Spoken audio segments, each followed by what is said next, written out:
Commander Vex 9 adjusted his three eyes, each blinking in sequence as he stared at the holographic display floating before him.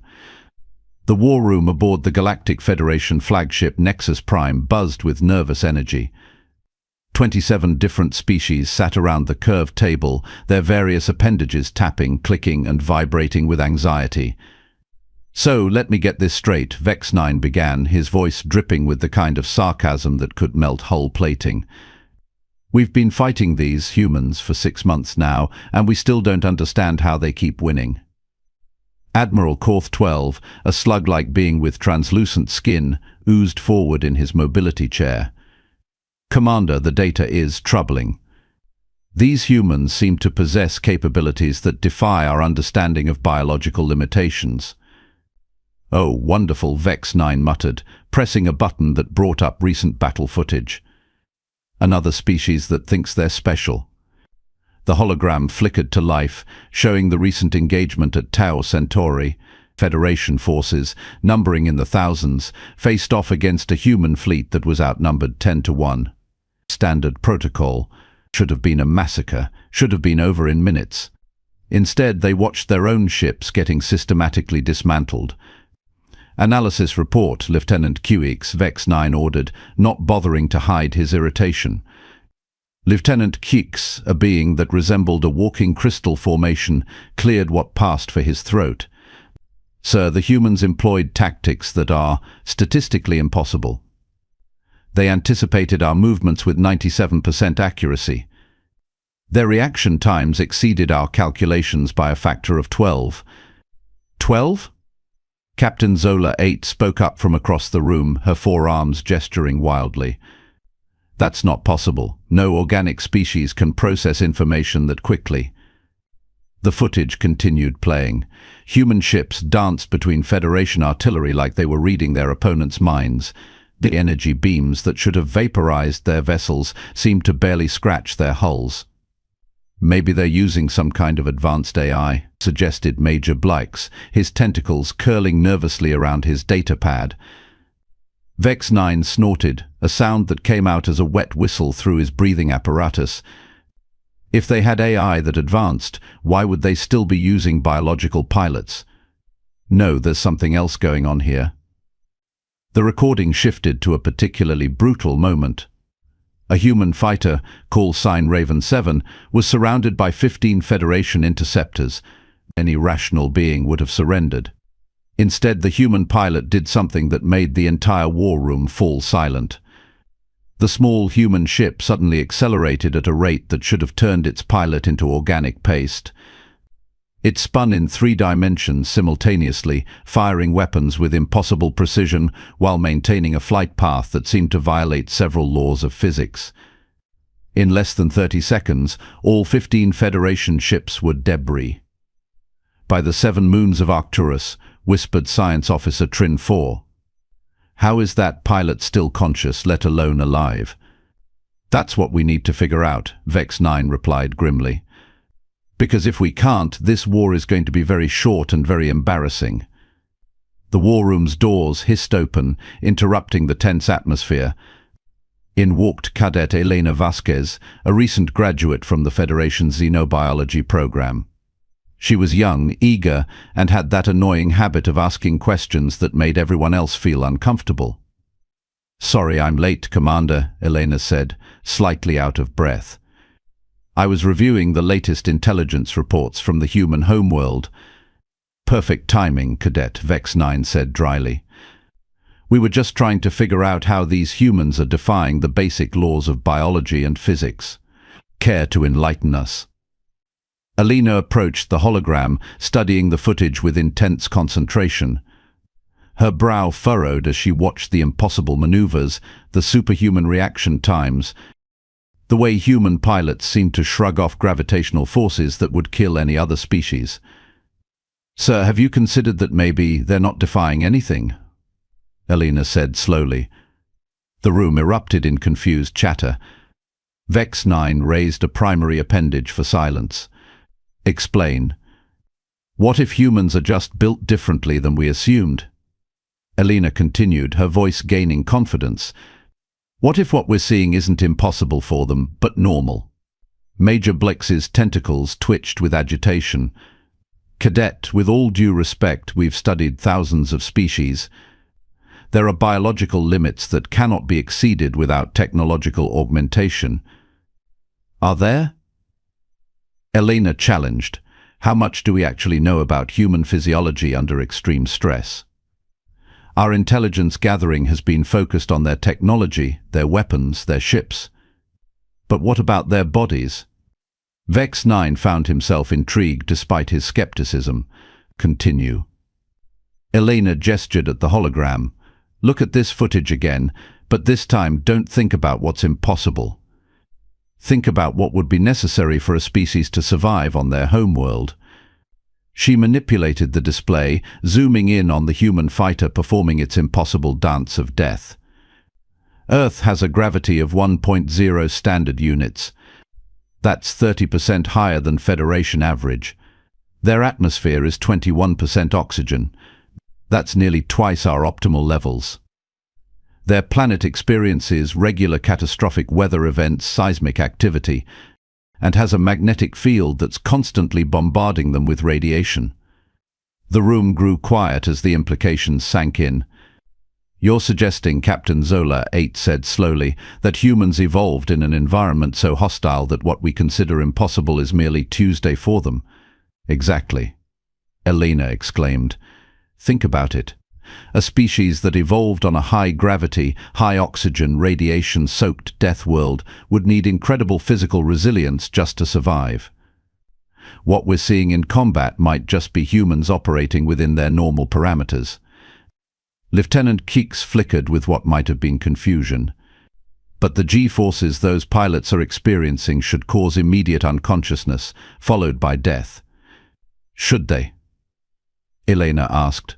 Or is that just what would happen to us? Humans have something called an adrenaline response. It's a biological system that floods their bodies with performance-enhancing chemicals during stress. It can increase their strength, speed, and pain tolerance by orders of magnitude. Admiral Korth 12's translucent skin rippled with thought. You're saying they're naturally enhanced? I'm saying they might be the universe's idea of a joke, Elena replied with a slight smile. A species so ridiculously over-engineered for survival that when they finally make it to space, everyone else looks like they're moving in slow motion.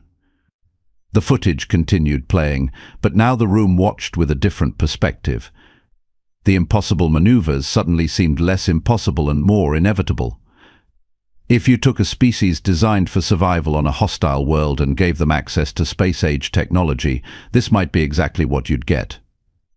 There's something else, Elena added, her voice dropping to almost a whisper. I've been analyzing their communication patterns during battle. They're not just reacting to our tactics. They're enjoying this. Enjoying combat? Major Blix's tentacles recoiled in horror. Their stress hormones spike during engagement, but not in the way we'd expect. They're getting what they call an adrenaline rush. Combat actually makes them perform better, not worse. They're literally built for war. Vex 9 stared at the hologram, watching human pilots perform feats that should be impossible, but now seemed horribly, terrifyingly logical. So what you're telling me, Cadet, is that we're not fighting an advanced technological civilization. We're fighting a species of natural-born super soldiers who think war is fun. That's one way to put it, sir. The room fell silent except for the hum of the ship's engines and the occasional nervous clicking of claws on metal. The implications were staggering. The Federation had built their entire military doctrine around the assumption that all species had roughly similar biological limitations. They'd been preparing for a chess match and walked into a boxing ring against opponents who thought getting punched was entertaining. Sir, Communications Officer Yix 3 suddenly spoke up, her antenna twitching with urgency. I'm receiving a transmission from the human fleet.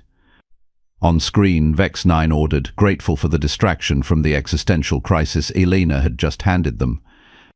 The hologram shifted to show a human face, pale, middle-aged, with graying hair and laugh lines around his eyes. He wore what appeared to be a casual military uniform and was smiling in a way that somehow managed to be both friendly and terrifying. "Greetings, Federation forces," the human said in accented but clear Galactic standard. "This is Admiral Jack Harrison of the Terran Defense Fleet. I hope everyone over there is having a good day." The casual tone sent chills through the assembled officers. This human had just finished destroying a significant portion of their fleet and was talking like he was inviting them over for dinner. "I wanted to reach out because we've noticed some confusion in your tactical responses," Admiral Harrison continued. "It seems like you might not fully understand what you're dealing with here, so I thought it might be helpful to have a little chat." Vex 9 activated the communication system. "Admiral Harrison, this is Commander Vex 9 of the Federation Fleet. We appreciate your concern for our understanding." The human's smile widened. "Oh, good. I was hoping we could talk. You see, Commander, we've been monitoring your communications, and it seems like you think we're cheating somehow, using some kind of advanced technology or secret weapons." "The thought had occurred to us," Vex 9 replied dryly. "Well, I'm here to tell you that you're both right and completely wrong," Harrison said, his tone remaining conversationally light, despite the subject matter. "We're not using any technology you can't scan and analyze. But you are missing something pretty fundamental about humans." Elena stepped forward, unable to contain her curiosity. "What are we missing?" Harrison's eyes focused on her, and his smile became genuinely warm. "Ah, someone with the right questions. What you're missing, young lady, is that everything you just saw us do. That's not us at our best. That's us on a Tuesday afternoon after a light lunch." The war room's collective intake of breath was audible. "You see," Harrison continued, "Earth is what you might call a Class 12 death world. Most species need environmental suits just to visit our planet safely. We call it home. We evolved there. Every human you've encountered in combat is operating in an environment that's basically a vacation compared to what we grew up in." Vex 9 felt something that might have been despair creeping into his consciousness. "What exactly are you saying, Admiral?"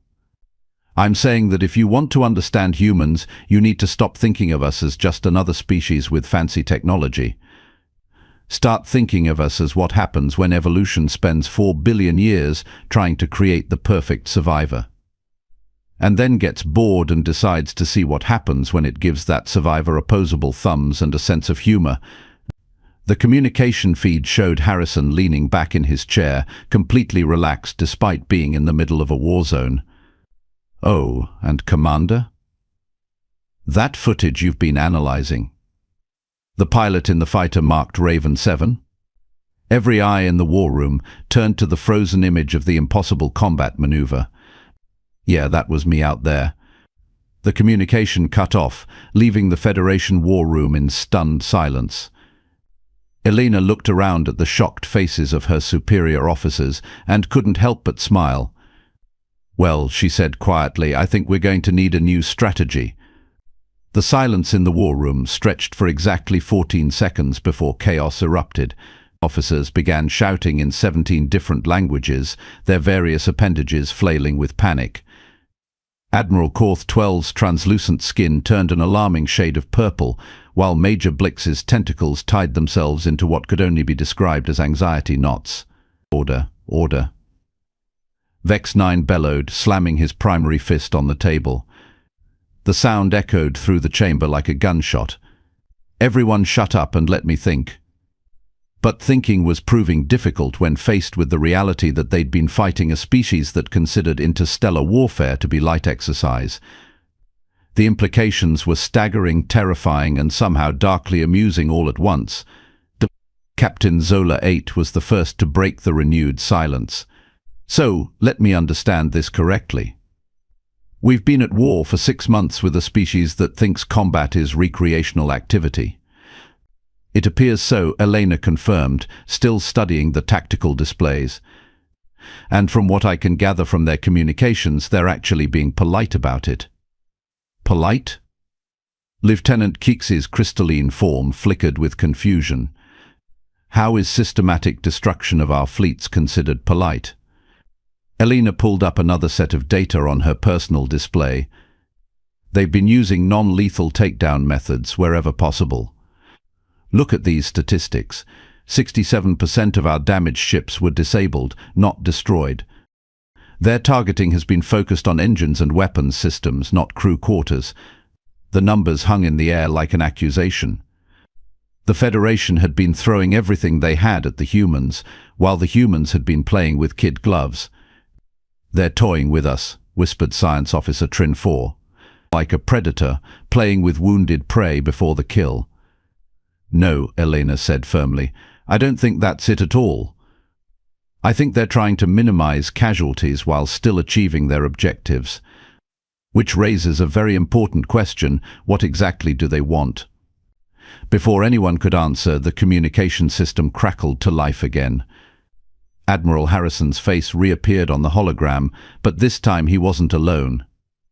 Behind him stood several other humans in military uniforms, all looking remarkably calm for beings in the middle of a war. "Sorry to interrupt again," Commander Harrison said with that same unsettling, friendly tone. "But I realized I might have left you with some misconceptions, and that wouldn't be very neighborly of us." X9 activated his microphone with what might have been resignation. "By all means, Admiral, please feel free to completely destroy what's left of our understanding of reality." Harrison laughed, and the sound was surprisingly warm. "Oh, I like you, Commander. You've got a sense of humor." "That's good, because what I'm about to tell you might seem pretty funny from your perspective." A human female stepped forward, her insignia indicating high rank. She had short brown hair and eyes that seemed to take in everything at once. "I'm General Maria Santos, Terran Strategic Command. Admiral Harrison asked me to explain our actual position in this conflict." "Your position?" Admiral Korth 12 oozed forward in his chair. "You mean besides winning decisively?" "Well, yes," General Santos replied. "You see, from our perspective, this hasn't really been a war. It's been more of a misunderstanding with violent overtones."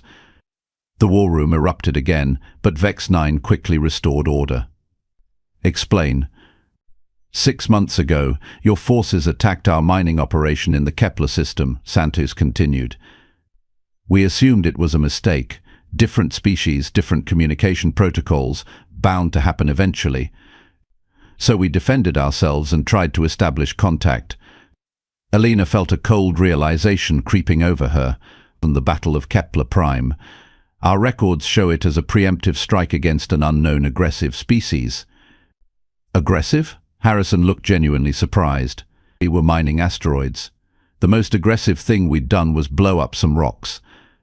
"Your ships fired first," Major Blykes protested, his tentacles writhing with indignation. "After you opened fire on our civilian miners," Santos replied calmly. "Our escort ships returned fire to protect the mining vessels. Standard defensive protocol." The pieces were falling into place with horrible clarity. Elena accessed the original incident reports, cross-referencing them with the new information. "Oh no, oh no, no, no, no." "What is it, Cadet?" Vex 9 demanded. Elena's face had gone pale. "Sir, I think we started this war by accident. Our first contact protocols classified the human mining operation as a potential threat based on their ship designs and energy signatures. The automated systems recommended preemptive action." "Automated systems?" General Santos raised an eyebrow. "You started a war because a computer told you to." The embarrassment in the room was thick enough to breathe. 6 months of casualties, destroyed ships and damaged pride, all because of a software glitch and species misunderstanding.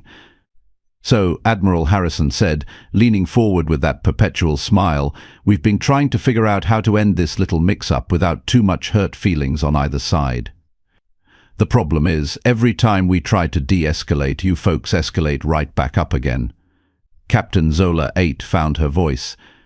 "We've been escalating because you keep winning. How are we supposed to negotiate from a position of strength when you make our best efforts look like children playing with toys?" Harrison nodded knowingly. And there's the real problem. You think this is about winning and losing. For us, this is about making sure nobody gets hurt unnecessarily while we sort out the confusion. Nobody gets hurt. Lieutenant Keeks flickered with disbelief. You've destroyed hundreds of our ships. Disabled, Santos corrected gently. We've disabled hundreds of your ships. Your casualty rates are actually remarkably low for a conflict of this scale. We've been working very hard to keep it that way. Elena was frantically cross-referencing casualty reports. The numbers were almost unbelievable. In 6 months of warfare, Federation losses were primarily material. Personnel casualties were less than 3% of normal projections for a conflict of this magnitude. You've been fighting a war while trying to keep us alive, she said in wonder. It's not really fighting from our perspective, Admiral Harrison replied. More like energetic disagreement with explosive punctuation marks. Despite everything, Vex 9 found himself almost admiring these humans. They'd been accidentally dragged into a war, had been systematically winning every engagement, and had somehow managed to do it while minimizing casualties among their enemies. It was either the most elaborate psychological warfare campaign in galactic history, or these humans were genuinely trying to be decent about the whole mess. So what happens now? He asked. General Santos exchanged glances with Harrison before answering. Well, that depends on you. We'd prefer to go back to mining asteroids and trading with friendly neighbors. But if you insist on continuing this misunderstanding, we're prepared to keep defending ourselves. Defending yourselves while simultaneously demonstrating that you could wipe us out whenever you choose, Admiral Korth 12 observed. Pretty much, yeah, Harrison agreed cheerfully. Though I should mention that what you've seen so far is just our regular military units doing their jobs. If you really want to escalate things, we have some folks back home who make our current forces look like the junior varsity team. The threat was delivered with such casual friendliness that it took a moment for the full implications to sink in. These humans, who had been effortlessly defeating Federation forces while barely trying, were not their best fighters. Alina stepped forward, her scientific mind racing with possibilities. Admiral Harrison, may I ask you something? Of course, young lady. When you said that was you in the fighter footage performing those maneuvers, was that difficult for you? Harrison's smile became almost embarrassed. Well, I haven't been in a single-seat fighter for about 5 years. I'm more of an administrator these days, so I was a little rusty. Probably wasn't my best flying. The war room fell silent again. The impossible maneuvers that had defied their understanding of physics and biology had been performed by a rusty administrator who thought he was having an off day. This is insane, whispered Major Blykes. From your perspective, sure, Santos acknowledged. From ours, it's just Tuesday, which brings us to our actual proposal. She gestured, and the hologram shifted to display what appeared to be a treaty document. We'd like to formally end this misunderstanding and establish normal diplomatic relations. We'll provide reparations for the ships we've damaged, technical assistance with rebuilding, and we'll even throw in some mining rights to the asteroids that started this whole mess. In exchange for? Vex 9 asked suspiciously. Nothing, Harrison replied. Consider it an apology for the confusion and a gesture of good faith between neighbors. Elena stared at the treaty terms displayed before them. The humans were offering to pay for the privilege of ending a war they'd been winning decisively. It was either the most magnanimous gesture in galactic history or the most elaborate insult ever devised. There has to be a catch, Captain Zola 8 said. Nobody offers terms this generous to an enemy they've defeated. You're not our enemy, General Santos replied simply. You're our neighbor who we had a misunderstanding with. There's a difference. But you could destroy us, Lieutenant Keeks pointed out. Your capabilities far exceed our own. Could and would are very different things, Harrison said. Just because we can do something doesn't mean we should. That's kind of the whole point of civilization, isn't it? For the first time since this whole nightmare began, Vex 9 felt something that might have been hope. These humans, these impossible, over-engineered survivors from a death world, weren't conquerors. They were neighbors with a very different perspective on conflict resolution. "I'll need to consult with the Federation Council," he said finally. Of course, Santos nodded. "Take all the time you need. We'll maintain current positions and continue avoiding unnecessary casualties while you deliberate." "One more question," Elena interrupted. "If this was all a misunderstanding, why didn't you just explain that earlier?" Harrison and Santos exchanged another look, and both began laughing. "We tried," Harrison said between chuckles. "But every time we sent a diplomatic message, you responded by shooting at us. Eventually we figured we'd have to get your attention first. And the best way to get our attention was to systematically demonstrate that we couldn't win." Vex 9 asked. "Well, yeah," Harrison replied as if it were obvious. "How else were we supposed to convince you that fighting wasn't in your best interests? Strongly worded letters?" The communication ended, leaving the Federation officers alone with their thoughts and the staggering realization that they'd been trying to fight a war against a species that thought warfare was a regrettable but occasionally necessary form of communication. Elena looked around the room at her fellow officers, all of whom appeared to be processing the same impossible truth. They hadn't been defeated by a superior military force.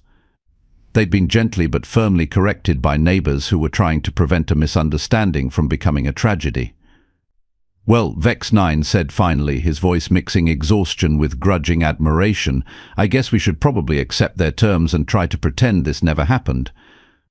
"Sir," Elena said quietly, "I don't think we're going to be able to pretend this never happened. The entire galaxy is going to want to know how we managed to accidentally start a war with a species that could have ended us at any time but chose not to." "Great," Vex 9 muttered. "We're going to be the laughingstock of galactic civilization. The species that picked a fight with the universe's ultimate survivors and then got shown mercy. Or," Elena suggested with a small smile, "we could be the species that made first contact with humanity and lived to tell about it. I have a feeling that's going to be a much rarer achievement than we initially thought."